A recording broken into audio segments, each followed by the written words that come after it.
अस्सलाम वालेकुम सामीन, मैं तो अपना मेज़बान अब्बास सिवाग तो संदे पे वे अब्बास सिवाग थल सकाफती रंग। अज जी कहानी तुम दोस्तों के नाल मैं शेयर करना पिया, एक अंधे की कहानी है। सूरदास उन्होंने नाम किताब वाले ने लिखे, हिंदुस्तान के रावण वाले, बिल्कुल अखी तुनाबी ने और अपने भगवान दे गीता दे नगमे दे उनकी हमद यानी गावने दे वो जेड़े वेले भी यानी अपने भगवान वास्ते सुर दे विच गांदा है। सूरदास तो वो याद आई कि भगवान जड़े मेरे मन च रहिंदे और मैं देदा पिया। जिहो जिहा रंग दे भगवान दे कपड़े होंदे हन, याद आई कि अज भगवान दे रंग पीला चंगा लगता पिए। इन्होंने अगले दिहाड़े भगवान का कपड़ों का रंग तब्दील कर दिता,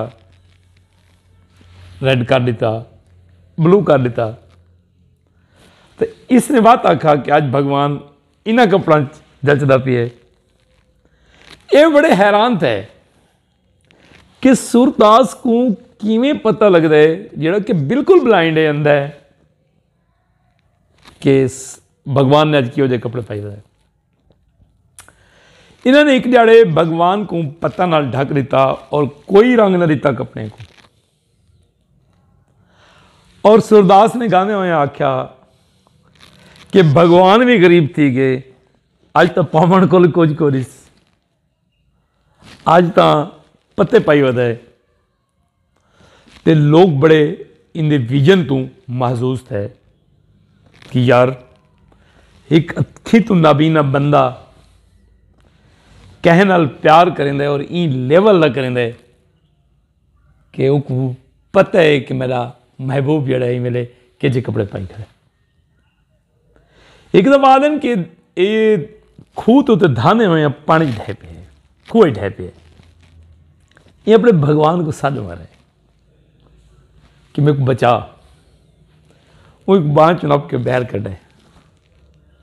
जिस वेले बैर निकले, किताब वाला लिखता है कि ई भगवान को बांह च नपे, कि हुण बांह नपी तो मेरे को छोड़ना। और ये बांह झटक के बांह छुड़वा के भगवान टुर गया। तो सारी जिंदगी वो यह गाल कहना रह गया कि तू मेरे को बांह छुड़ा के तो लगा गए, लेकिन तू मेरे मन दे विच रहिंदा पे, मैं तेरे नाल रहिंदा पिया और मैं तेरे को डेली दे दा। तू किवें जिंदगी गुजरे ने और तू किवें लोगों भी उतरे। कहने दे नाल अगर सच्ची मुच्ची यारी होवे, मन तो यारी होवे, तो उनके लिबास, उनके रहन सहन और उनके नाल मुहब्बत फितरी अमल है, वो थी वेंदी है। अस्सलाम वालेकुम वरहमतुल्लाह।